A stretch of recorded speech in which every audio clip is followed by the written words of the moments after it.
Hello everyone, here I am back with a video lecture. और आज हमने जिस चीज़ को डिस्कस करना है वो हमारे पास है कॉमन इम्पेयरमेंट्स जो बेसिकली कार्पल टनल सिंड्रोम में होती है। ठीक है, जैसा कि हमें पता है कि कार्पल टनल क्या था, हमने पिछले लेक्चर्स में सारी चीज़ें डिटेल से डिस्कस की। अब उससे अगर आप कंटिन्यू करो तो आपको आइडिया हो जाएगा कि जाहिर सी बात है पेन इंक्रीज होगी। तो सबसे पहला जो फैक्टर आएगा वो आपके पास क्या आएगा कि पेन जो है वो आपकी इंक्रीज हो रही है जब आप ज़्यादा मूवमेंट करें, क्योंकि हमने इतनी बार ये डिस्कस किया कि रिपीटेटिव मूवमेंट ओवर यूज करने की वजह से कि अपने आप अपनी रिस्ट को बेसिकली कार्पल टनल सिंड्रोम होता है। ठीक है, मेजरली तो जब ओवर यूज की वजह से होता है तो दैट मीन्स कि रिपीटेशन हो रही है, तो रिपीटेटिव यूज आ रहा है। तो यहाँ पे अगर रिपीटेटिव यूज है तो पेशेंट की पेन बहुत इंक्रीज हो रही होगी हर यूज के साथ। मतलब पेशेंट कहेगा कि रेस्ट में जब रखता हूँ पेन है लेकिन इतनी ही है, लेकिन जैसे ही मूवमेंट दोबारा से स्टार्ट करता हूँ या जो अपना काम करता है वो चाहे टेलर है चाहे टाइप राइटर है, तो वो जब काम करता है तो बेसिकली उसकी पेन इंक्रीज हो रही थी।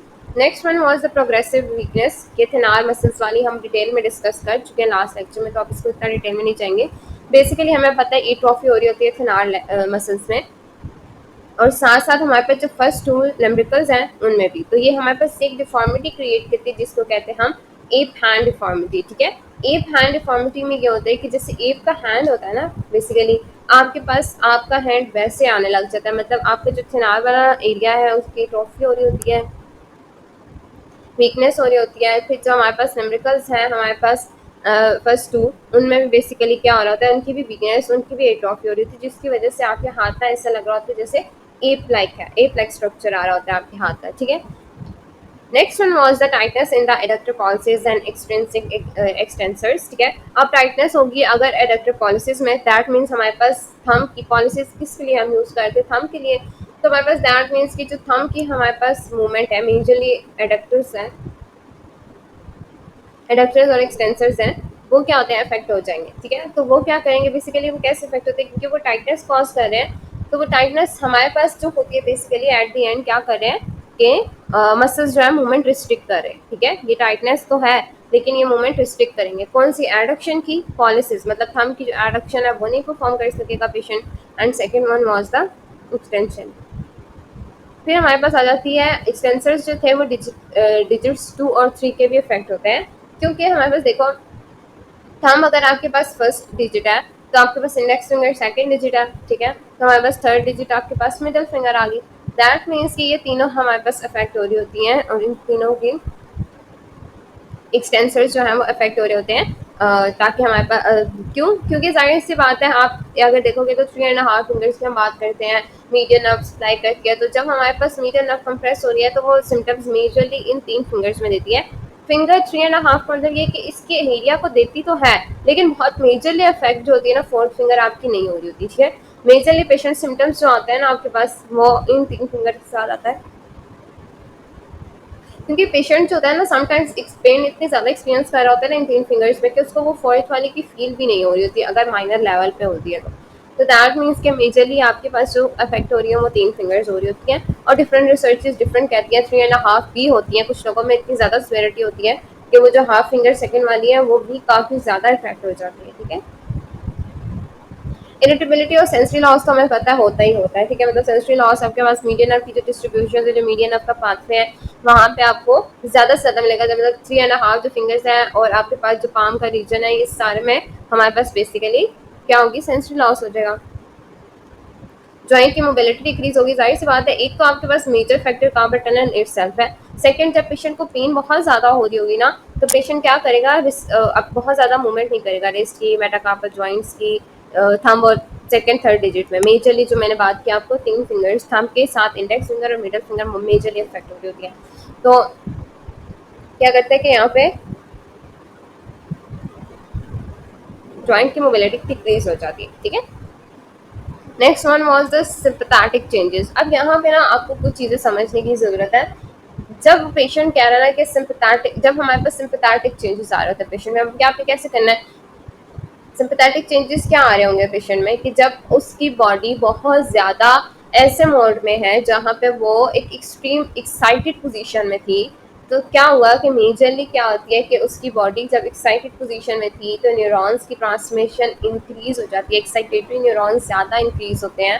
That will affect the sympathetic nervous system whole in a whole punch. ठीक है, हम कहते हैं कि हमारे पास सारे ऑर्गन्स पे, मसल्स पे, हर जगह जो होता है ना, सिंपैथेटिक नर्वस सिस्टम जब एक्टिवेट हो जाता है ना, तो वो हमारे बॉडी के डिफरेंट ऑर्गन्स को डिफरेंट तरीके से अफेक्ट कर रहा होता है। ठीक है, सम कुछ का सिम्टम, कुछ के हमारे पास बेसिकली इंक्रीज हो जाती है आपके पास वर्किंग, कुछ की डिक्रीज हो जाती है। लेकिन यहाँ पे क्या होता है कि मेजरली जब आप कहते हैं ना कि पेशेंट फाइट या फ्लाइट मोड में आता है, ठीक है, तो उस क्या होता है, उसमें मेजरली क्या होता है कि सिम्पैथेटिक चेंजेस आ रहे होते हैं।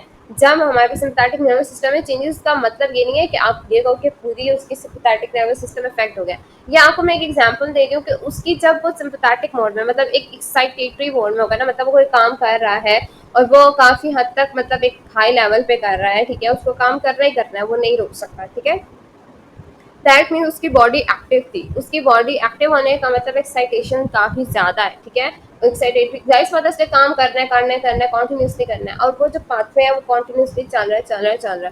That can cause at the end ये होता है कि हमारे पास आपकी जो फिंगर्स होती है ना, ठीक है, या आपका जो मीडियन नर्व का पाथवे है सारा, यहाँ पे बेसिकली चेंजेस आने लग जाते हैं। अब यहाँ पे चेंजेस ऑपोजिट आते हैं। देखो, अब मैं आपको कहती हूँ कि हमारे पास सिंपैथेटिक नर्वस सिस्टम जब हो रहा होता है ना, क्या काम कर रहा है, तो मसल्स क्या होते हैं, एक्साइट करते हैं एकदम से आप, लेकिन पेशेंट कहता है कि मैं ना मूव नहीं कर सक रहा, मैं मुझे ऐसे नमनेस की फीलिंग आ रही है। अब सिंपैथेटिक यहाँ पे चेंजेस की टर्म इसलिए लिखी गई है कि समटाइम्स कुछ पेशेंट्स में नमनेस आ रही है, कुछ में पैरास्थीसियाज आ रहे हैं। तो क्या आपने मेजरली चीज़ों को इजी तरीके से सीखने के लिए मतलब ये है कि कुछ पेशेंट्स में वो चीज़ एक्साइट करिए, मतलब ज़्यादा जा रही है, कुछ में वो कम हो रही है, मतलब कुछ लोगों में नमनेस आ रही है, कुछ में पेन आ रही है, लेकिन पैरास्थीसियास नहीं होता है, पिंस एंड नीडलिंग नहीं होती, एक्साइटेशन नहीं आ रही होती। तो ये मेजरली आपके पास दो चीज़ें थी। ठीक है, अब हमारे पास सेकेंड जो हमारे पास चीज़ होती है कॉमन, हमारे पास फंक्शन लिमिटेशन और डिसेबिलिटीज़ क्या आती है। बेसिकली हमारे पास जो यहाँ पे आ रही होती है ना, उसमें आ रही होती है decrease prehension in tip to pad to pad activities. ठीक है, अब मेजरली क्या हमारे पास ये एक्टिविटीज़ होती हैं, यही एक्टिविटीज़ है ना कि हमारे पास आप टिप टू टिप का क्या मतलब है कि जो काम आपको टिप्स से करना है, ठीक है, मतलब पेन पकड़ना है, टिप से पकड़ना है। ठीक है, मतलब आपको कोई ऐसा काम करना है जिसमें आपकी रिक्वायरमेंट ये है कि आपने टिप्स आपस में कनेक्ट करनी है, तो मेजरली आपके पास टिप टू टिप कनेक्शन आता है या एक्टिविटीज आती है। टिप टू पैड का मतलब ये है कि जहाँ पे आपके पास पाम के साथ टिप जो है कनेक्ट होगी, कोई चीज़ उठाने के लिए जैसे होगी, ठीक है, या कुछ भी ऐसा हो गया। पैड टू पैड का मतलब यह है कि पाम ही इटसेल्फ पाम के साथ कनेक्ट है, वो भी आप किसी भी एक्टिविटी को अगर आप देखो जिसमें हमारे पास मेजरली जो है पैड टू पैड एक्टिविटीज हो रही हैं, दैट मीन सिंपली थंब की एक सॉरी पामर साइड की एक साइड, मतलब आप ये देखो इस पिक्चर से देखते हैं हाँ कि पामर साइड पे एक साइड ये है, ठीक है, and second one was the this. ठीक है, तो अब जो पामर साइड है, सॉरी फिंगर्स तक चलेंगे, पाल्मर साइड पे बेसिकली अब जो दो पाल्मर साइड्स हमारे पास आ जाती है, लेफ्ट एंड राइट। ठीक है, हम इसको अगर मेजरली डिवाइड कर दें तो हमारे पास क्या होगा कि कोई भी ऐसी मूवमेंट जिसमें ये एक दूसरे से कनेक्ट या एक दूसरे से लग रही है, तो पैड टू पैड कनेक्शन आ रहा है। तो यहाँ पे जो पैड टू पैड एक्टिविटीज होती हैं, वहाँ पे हमारे पास बेसिकली फाइन न्यूरोमस्कुलर कंट्रोल चाहिए होता है, मोस्टली थंब पोजीशन में या थंब की जो मूवमेंट्स होती है उनमें, मतलब जहाँ पे थंब की इन्वॉल्वमेंट ज़्यादा हो रही थी ना। देखो, टिप टू टिप का मतलब यही है जहाँ पे थंब की मूवमेंट ज़्यादा हो रही है, टिप टू पैड का मतलब भी ज़्यादा यही है कि हमारे पास फिंगर्स या थंब की मूवमेंट हो गया। पैड टू पैड में भी मेजरली यही होगा कि सिर्फ पैड टू पैड तो नहीं हो सकता, फिंगर्स भी कहीं ना कहीं कनेक्ट हो रही होंगी। तो मेजरली ये सारी चीज़ें आपके पास आ रही हैं। फिर थंब की अपोजिशन भी इफेक्ट होती है मेजरली, और खास तौर पे जब आपके पास न्यूरोमस्कुलर कंट्रोल का बात आती है ना, तो फाइन मूवमेंट्स इफेक्ट हो रही होती है, क्योंकि पेशेंट की जो स्टैम होती है ना, वो फाइन मूवमेंट्स पेशेंट परफॉर्म नहीं कर रहा था। मतलब अगर आप उसको बोलोगे ना कि आप लिखो फाइन मूवमेंट्स को, सिंपल मतलब ऐसे है, आप उसको बोलो अपना नाम लिखो, तो वो नाम प्रॉपरली नहीं लिख सकेगा। क्यों? क्योंकि उसके इस हैंड की मूवमेंट्स अफेक्ट हो चुकी हैं। मेजरली अगर वो डोमिनेंट हैंड है तो मैं आपको एग्जाम्पल दे रही हूँ, जाहिर सी बात है नॉन डोमिनेंट से तो हम भी बहुत अच्छा से नहीं लिख सकते, लाइक मेजरली ज़्यादा पॉपुलेशन नहीं लिख सकती दोनों हाथों से।